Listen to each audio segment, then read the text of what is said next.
Hello बच्चों, कैसे हो आप सब लोग। आप सभी का सीबीएसई क्रैक में स्वागत है। तो आज हम करेंगे क्लास 10th के साइंस के बायोलॉजी के फर्स्ट चैप्टर लाइफ प्रोसेस के 15 बेस्ट एमसीक्यूज जो आपके पेपर में आ सकते हैं और बहुत ज्यादा इंपॉर्टेंट क्वेश्चन है। तो आप वीडियो को पूरा एंड तक देखें और हमारे साथ बने रहें, तभी आपको ये सारे के सारे क्वेश्चंस समझ में आएंगे। तो चलिए शुरू करते हैं। आज का हमारा पहला क्वेश्चन है, in which mode of nutrition an organism derive its food from the dead and decaying organism.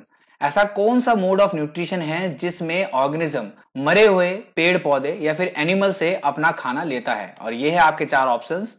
पहला ऑप्शन है सेपोट्रॉपिक न्यूट्रिशन, दूसरा है पैरासाइटिक न्यूट्रिशन, तीसरा है होलोजोइक न्यूट्रिशन और चौथा है ऑटोट्रॉपिक न्यूट्रिशन। और आपका सही आंसर है सेपोट्रॉपिक न्यूट्रिशन। सेपोट्रॉपिक न्यूट्रिशन वो न्यूट्रिशन होता है जिसमें ऑर्गेनिज्म जो है डेड एंड डीकेइंग प्लांट्स और एनिमल से अपना न्यूट्रिशन लेता है। इसका एग्जाम्पल आप देख सकते हैं यहाँ पे, ये क्या है, मशरूम। तो जो भी मशरूम जहां पे भी उगते हैं, आप हमेशा देखना मशरूम हमेशा सड़ी गली जगहों पे उगेगा।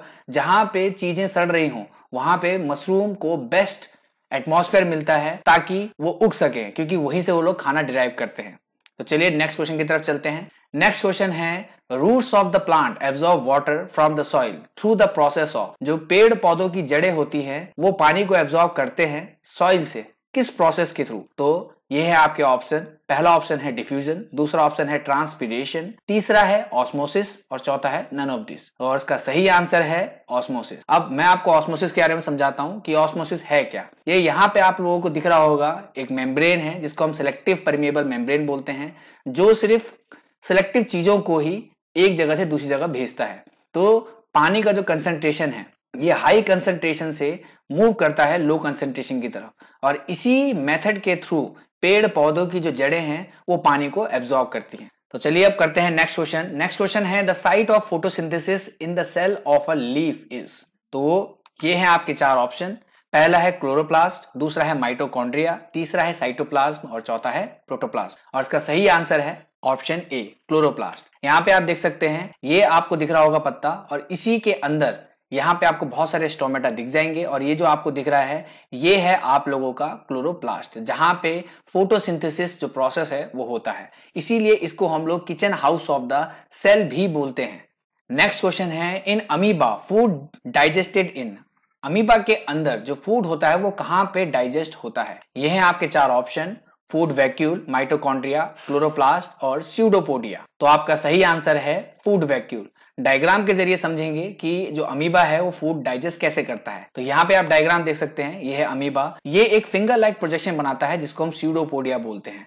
यहाँ पे आप देख सकते हैं, ये है स्यूडोपोडिया, ये और जब ये खाना खाता है तो वहां पे वैक्यूल बनाता है। यह देख सकते हैं वैक्यूल। वैक्यूल एक खाली स्पेस होता है जहां पे वो खाने को रखता है, और पूरी तरह डाइजेस्ट हो जाने के बाद इसको अपनी मेम्ब्रेन से बाहर इजेक्ट कर देता है। अब हम बढ़ेंगे नेक्स्ट क्वेश्चन की तरफ। ये है हमारा पांचवा question, which region of the alimentary canal absorb the digested food.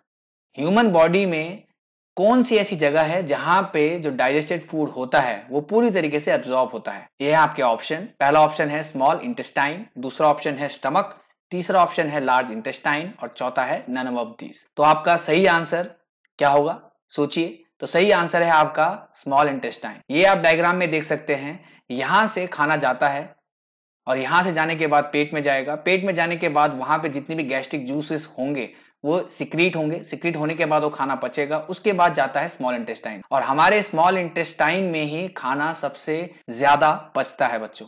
I hope आप इस पॉइंट को याद रखोगे। तो चलिए नेक्स्ट क्वेश्चन की तरफ बढ़ते हैं। नेक्स्ट क्वेश्चन है, the concentration and the expansion movement of the wall of the food pipe is called. जब हम खाना खाते हैं जो हमारा ईसोफेगस होता है वो कॉन्ट्रैक्ट होता है और एक्सपैंड होता है, तो उस प्रोसेस को, उस मूवमेंट को हम क्या कहते हैं? ये हैं आपके चार ऑप्शंस। पहला ऑप्शन है ट्रांसपिरेशन, दूसरा ऑप्शन है पैरालिस्टिक मूवमेंट, तीसरा ऑप्शन है डाइजेशन या फिर ऑल ऑफ द अबव। और आपका सही आंसर है पैरालिस्टिक मूवमेंट। ये आप देख सकते हैं डायग्राम में, जब कभी भी आप खाना खाते हो तो जब वो खाना मुंह में होता है तो उसको हम बोलस बोलते हैं, और वो खाना सीधा हमारे पेट में नहीं गिरता है। वो हमारा खाना ईसोफेगस के थ्रू हमारे स्टमक तक पहुंचता है, और जब वो खाना ईसोफेगस से आता है तो वो एक मूवमेंट करता है जिसको हम लोग पैरालिस्टिक मूवमेंट कहते हैं। और वो खाना धीरे धीरे करके आता है, और हमारे ईसोफेगस की जो वॉल है वो कॉन्ट्रैक्ट भी होगी, फिर रिलैक्स होगी, फिर कॉन्ट्रैक्ट होगी, फिर रिलैक्स होगी। ऐसा करके पेट तक वो जो खाना है वो पहुंचता है। तो चलिए बढ़ते हैं नेक्स्ट क्वेश्चन की तरफ। नेक्स्ट क्वेश्चन है when a few drops of iodine solution are added to rice water the solution turn blue black, this colour indicate the rice of water contain.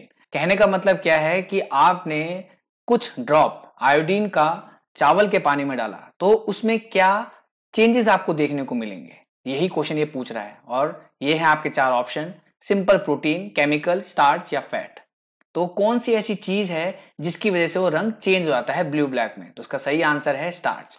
ये आप डायग्राम में देख सकते हैं। यहाँ पे इन्होंने एक सिंपल सा एक्सपेरिमेंट किया है। ये एक लीफ ले रखी है और इस लीफ को इन्होंने ब्लैक पेपर से क्या कर दिया, कवर कर दिया। कवर करने के बाद इन्होंने इसको अल्कोहलिक सोल्यूशन में और वाटर में इसको बॉईल किया।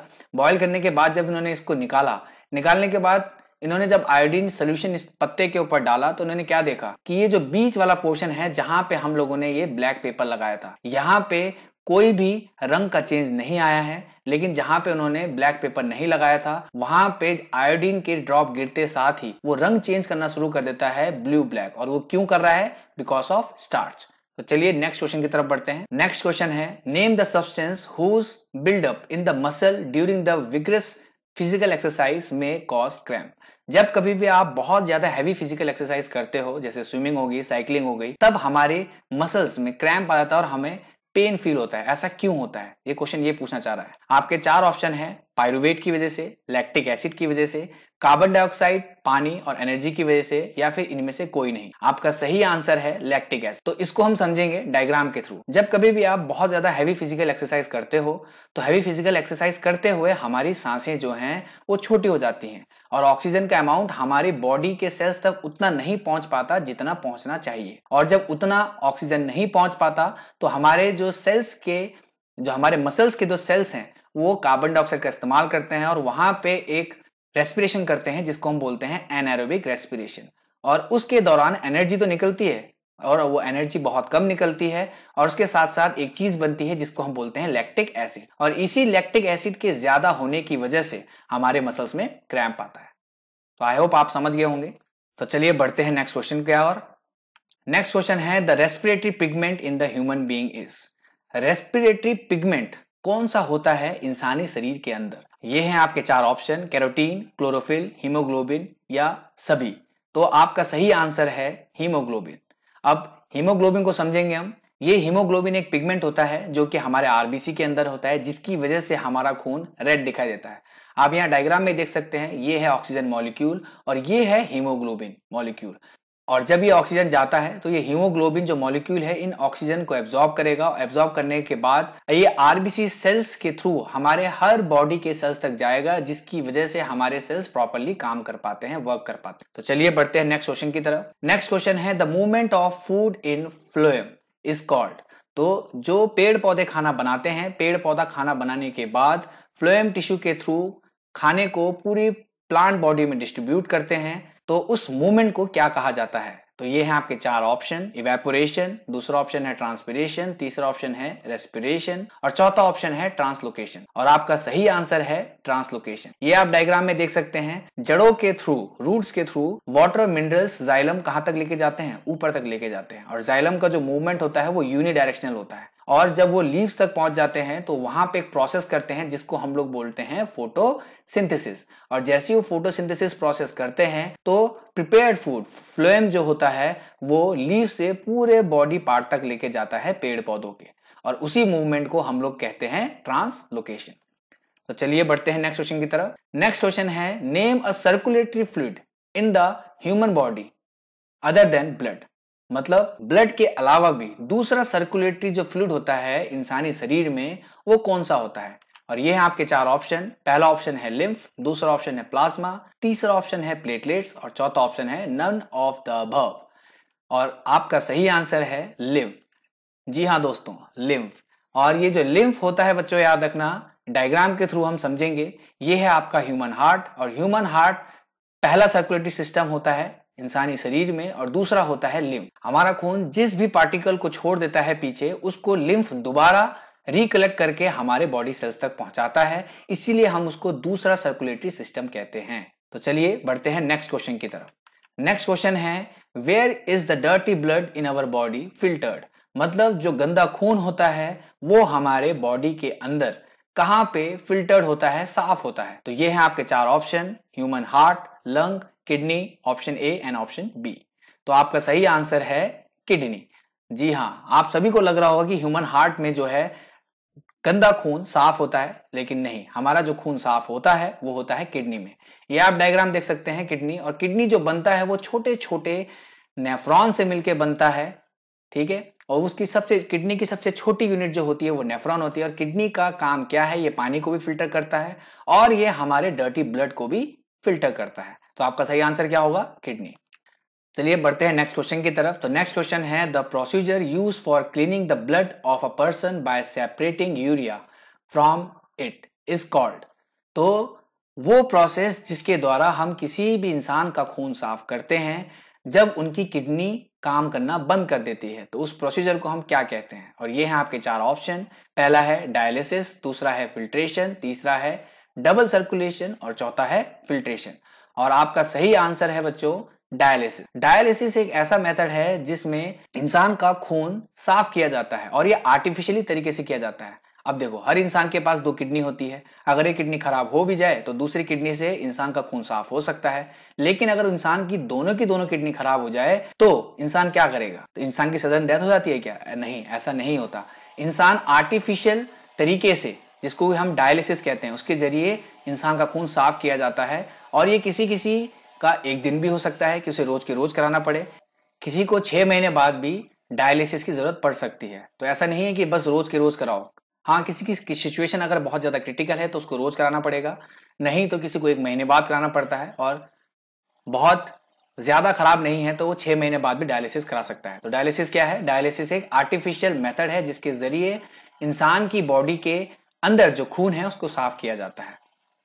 और ये काम करता है सेम वैसे ही काम करता है जैसे हमारी किडनी काम करती है। तो चलिए बढ़ते हैं नेक्स्ट क्वेश्चन की तरफ। नेक्स्ट क्वेश्चन है, which blood vessel pump the oxygenated blood from the heart to the entire body. कौन सा ब्लड वेसल है जो कि साफ खून आपके दिल से पूरी शरीर तक क्या करता है, ट्रांसपोर्ट करता है? और ये है आपके option, pulmonary vein, pulmonary artery, aorta और इनमें से कोई नहीं। और इसका सही आंसर है ऑर्टा। ये आप देख सकते हैं कि इंसानी शरीर में जो हमारा जो दिल होता है, दिल के 4 चेंबर होते हैं और 4 चेंबर में गंदा खून भी आता है और साफ खून भी आता है। और साफ खून जो लेके जाता है पूरी बॉडी तक, उसका नाम क्या है, ऑर्टा। और इसकी वॉल बहुत ज्यादा थिक होती है, क्योंकि जब हमारा दिल खून पंप करता है तो बहुत ज्यादा प्रेशर से पंप करता है। और इसकी वॉल अगर पतली हुई तो ये जो वॉल है वो ब्रेक हो सकती है और इंटरनल ब्लीडिंग की वजह से इंसान की मौत हो सकती है। इसीलिए ऑर्टा की जो वॉल होती है वो बहुत ज्यादा थिक होती है। हमारे दिल में चेंबर कितने होते हैं? 4। और ब्लड प्रेशर हम नापते किस में है? स्पाइगनो मोनोमैनोमीटर में, ठीक है। और हमारे जो मसल्स पाए जाते हैं दिल में वो कौन से होते हैं? प्रीकार्डियम मसल्स। आई होप आप लोगों को समझ में आया होगा। तो चलिए बढ़ते हैं नेक्स्ट क्वेश्चन की तरफ। नेक्स्ट क्वेश्चन है, in which instrument we measure the blood pressure. और ऐसा कौन सा इंस्ट्रूमेंट है जिसमें हम लोग ब्लड प्रेशर नापते हैं? तो ये है आपके ऑप्शन, बैरोमीटर, एल्टीमीटर, स्पाइगनो मोनोमैनोमीटर और ऑप्शन ए और ऑप्शन बी। आपका सही आंसर क्या होगा, सोचिए। जी हाँ, आपका सही आंसर है ऑप्शन सी, स्पाइगनो मोनोमैनोमीटर। ये आप देख सकते हैं, आपने जनरली जब आप डॉक्टर के पास गए होंगे तो आपने ये इंस्ट्रूमेंट पक्का डॉक्टर के पास देखा होगा। इसी के द्वारा हम लोग जो हैं ह्यूमन बॉडी का ब्लड प्रेशर नापते हैं। और ह्यूमन बॉडी का नॉर्मल ब्लड प्रेशर कितना होता है, ये आप मुझे कमेंट सेक्शन में लिख के बताना। और ये क्वेश्चन आप लोगों के लिए है, अगर आप लोगों ने ठीक से पढ़ा है तो आप लोग ये क्वेश्चन आप लोगों के लिए ज्यादा टफ नहीं होगा। क्वेश्चन है, the life span of RBC is. Life span कितना होता है आरबीसी का? आरबीसी जो सेल्स होते हैं वो कितने दिन तक जिंदा रहते हैं आपकी बॉडी में? और ये है आपके option, 180 days, 120 days, 150 days, 50 days. और इसका सही आंसर आप कमेंट बॉक्स में दे सकते हैं। और सब्सक्राइब करना ना भूलें अगर आप हमारे चैनल पर नए हैं, और बेल आइकन को दबाना ना भूलें, क्योंकि बेल आइकन दबाने से ही आपको नेक्स्ट वीडियो सबसे पहले मिलेगा। Thank you.